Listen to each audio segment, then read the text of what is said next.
This video is just for entertainment purpose. Everything said in this video does not mean to hurt anyone. Enjoy. Hello everyone, आज मैं आपके लिए एक कहानी लेकर आई हूँ।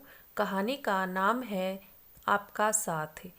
बहुत अच्छी कहानी है। उम्मीद है आपको ज़रूर पसंद आएगी। अगर आपको पसंद आती है तो मेरे चैनल को सब्सक्राइब कीजिए और वीडियो को लाइक कीजिए और साथ में बेल आइकन को भी प्रेस कीजिए, जिससे मेरी आगे आने वाली हर कहानी का नोटिफिकेशन आपको मिल जाए। माधुरी की शादी को 2 साल हो गए, पर अभी तक उसकी गोद सूनी ही थी। सब बड़ी ही बेसब्री से इंतजार कर रहे थे और इस बार माधुरी को 10 दिन हो चुके थे और पीरियड भी नहीं आए थे। पर ऐसा पहले भी हो चुका है। सोचा और 10 दिन देख लेती हूँ, फिर घर पर चेक कर लूँगी। 10 दिन के बाद उसने घर पर ही प्रेगनेंसी किट से चेक किया। उसका टेस्ट पॉजिटिव आया तो वह बहुत ही खुश हुई, मानो उसको पंख लग गए हों। समझ नहीं आ रहा था कि सबसे पहले किसको बताए, अपने पति को, माँ को, सासू माँ को। सोचा पति देवर सुमेर को सरप्राइज दिया जाए, इसलिए सबसे पहले अपनी माँ को फ़ोन लगा के बताया। माँ बहुत ही खुश हुई क्योंकि माधुरी सबसे बड़ी थी घर में और उसके बाद उसका छोटा भाई है, इसलिए घर में भाई के बाद अब कोई छोटा बच्चा आने वाला है। फिर अपनी सासू माँ को बता दिया। वो भी बहुत खुश हुई क्योंकि माधुरी की जिठानी के घर शादी के 4 साल बाद भी कोई बच्चा ना हुआ, इसलिए ये उसके घर में बहुत ही खुशी का दिन था। सासू माँ ने कहा हम परसों आ जाएंगे। माधुरी बहुत ही खुश थी। सोचा चलो कुछ दिन सासू माँ के साथ गांव में चली जाऊंगी और फिर माँ के घर आराम से 3-4 महीने बिता के आऊंगी। अगले दिन फादर्स डे था। माधुरी ने सोचा अच्छा मौका है सुमेर को सरप्राइज़ देने का। उसने केक मंगाया, फिर डेकोरेशन किया, कुछ खिलौने भी मंगाए, सुमेर की पसंद का सारा खाना बनाया। शाम को जब सुमेर ऑफिस से घर आया, उसके सामने केक था। वो समझ नहीं पाया फादर्स डे पर ये सब क्यों कर रहे हैं। सुमेर को माधुरी ने शर्माते हुए कहा, अरे मेरे बुद्धू बलम, तुम पापा बनने वाले हो। I am pregnant. क्या सच में मधु? हाँ, तुमको कब पता चला? 2 दिन पहले, माधुरी ने कहा।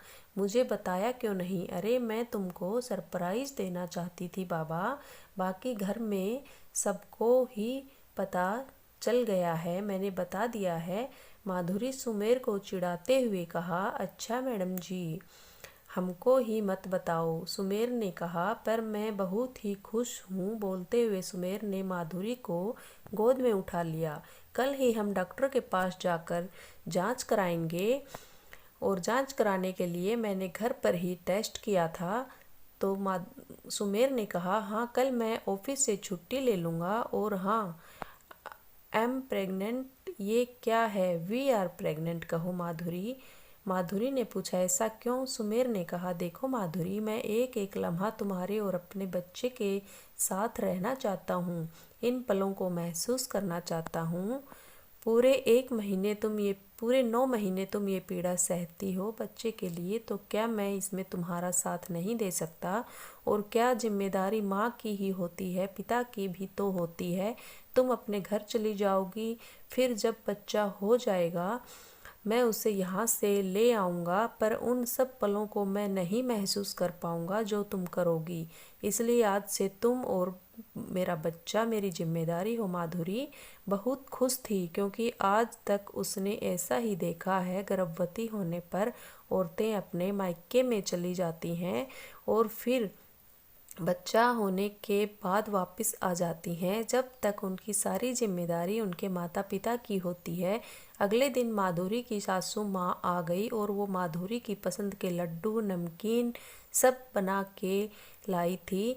माधुरी यह देखकर बहुत ही ज़्यादा खुश हो गई थी और सब चीज़ें उसकी पसंद की थी। ये सब देख सुमेर ने चिढ़ाते हुए कहा, हो मैडम जी, आपकी खातिरदारी शुरू हो गई। माधुरी ने कहा, तुम भी खा लो, तुम भी तो प्रेग्नेंट हो। और दोनों हंसने लगे। डॉक्टर को भी दिखा दिया, सब ठीक था। सुमेर की मम्मी ने कहा, बेटा कुछ दिन माधुरी को हमारे साथ भेज दो, वहाँ पर मैं इसकी देखभाल कर लूँगी। हम यहाँ ज़्यादा दिन नहीं रुक पाएंगे, फिर वह बहू के मन में होगा तो हम उसे मायके छोड़ आएंगे, जिससे उसकी अच्छी देखभाल हो जाएगी। सुमेर ने मना कर दिया और माँ को समझाया कि माँ, सासू माँ 2 महीने माधुरी के पास रही और उसकी हर फरमाइश पूरी करती रही। फिर गांव में फसल का काम था, इसलिए चली गई। सुमेर भी बहुत ध्यान रखता, खाना पीना, दवाई सब, हॉस्पिटल जाना, बच्चे की हार्ट बीट सुनने से लेकर उसको सोनोग्राफी में देखने तक सब पलों में माधुरी के साथ ही रहता, जिससे कि माधुरी को भी बहुत अच्छा लगता था कि सुमेर उसके हर पल साथ रहता है। सासू माँ के जाने के बाद माधुरी की माँ 2 महीने के लिए आ गई। फिर माधुरी के पिता अकेले थे, इसलिए माधुरी ने उनको भेज दिया और कहा कि आखिरी के महीनों में आ जाना। 4 महीने निकल गए। इन 4 महीनों में माधुरी की खाने पीने की हर इच्छा पूरी हो जाती थी। कुछ दिन सब अच्छे से रहा, पर कुछ दिनों बाद माधुरी की तबीयत थोड़ी खराब रहने लगी।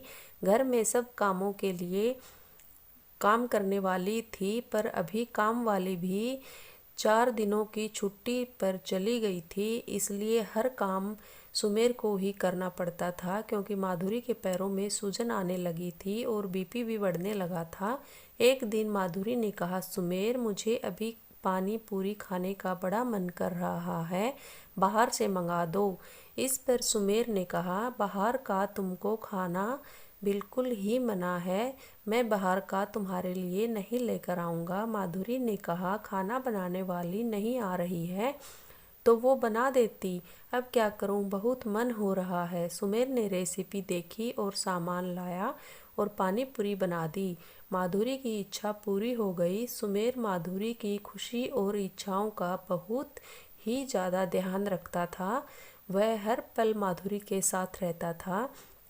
कभी पेट पर तकिया लगा के बोलता, देखो मैं भी प्रेग्नेंट हूँ, कभी उसकी नकल करता। माधुरी भी बहुत खुश थी। एक दिन रात को 2 बजे माधुरी ने सुमेर को आवाज़ लगाई। सुमेर हड़बड़ा के उठा, बोले, तुम ठीक हो? माधुरी बोली, सुमेर, मेरी तबीयत कुछ ख़राब लग रही है, मुझे रसगुल्ले खाने का बड़ा मन हो रहा है, मैं क्या करूं? सुमेर ने कहा, अभी तो दुकान बंद हो गई है, हलवा बना देता हूँ, उसी से काम चला लो। दोनों हंसने लगे, पर सुबह माधुरी के उठने के पहले रसगुल्ले उसके सामने हाजिर थे। सुमेर सुबह सबसे पहले उठकर ही रसगुल्ले ले आया था। सुमेर ने अपनी पहचान की एक आंटी से बनवा लिए थे। फिर माधुरी 7वें महीने में बड़ी धूमधाम के साथ गोद भराई हुई। सुमेर ने बहुत सारे फ़ोटो लिए, वीडियो बनाए। उसके बाद कभी माँ तो कभी सासू माँ आ जाती। माधुरी के पास 9वां महीना शुरू हो गया था, तो कभी भी बच्चा हो सकता था। सुमेर ने साथ मिलके अस्पताल का बैग तैयार किया। उसके अस्पताल जाने का समय आ गया। माधुरी को लेबर पेन शुरू हो गए थे। सुमेर पूरे समय उसका हाथ थामे उसके साथ था। उनके घर में एक नन्हा मेहमान आने वाला था और फिर माधुरी को बेटा हुआ। सुमेर ने सबसे पहले गोद में लिया। उसकी आंखों में आंसू थे। उसने 9 महीने इस पल का इंतज़ार जो किया था। उसने वीडियो और फोटो भी लिए। जब माधुरी को होश आया, उसने उसे सब दिखाए। माधुरी बहुत ही ज़्यादा खुश थी कि उसे सुमेर जैसा पति मिला है जो उसका इतना ज़्यादा ख्याल रखता है। तो दोस्तों, ये थी हमारी आज की कहानी। अगर आपको मेरी कहानी पसंद आई है तो प्लीज़ मेरे चैनल को ज़रूर सब्सक्राइब कीजिएगा।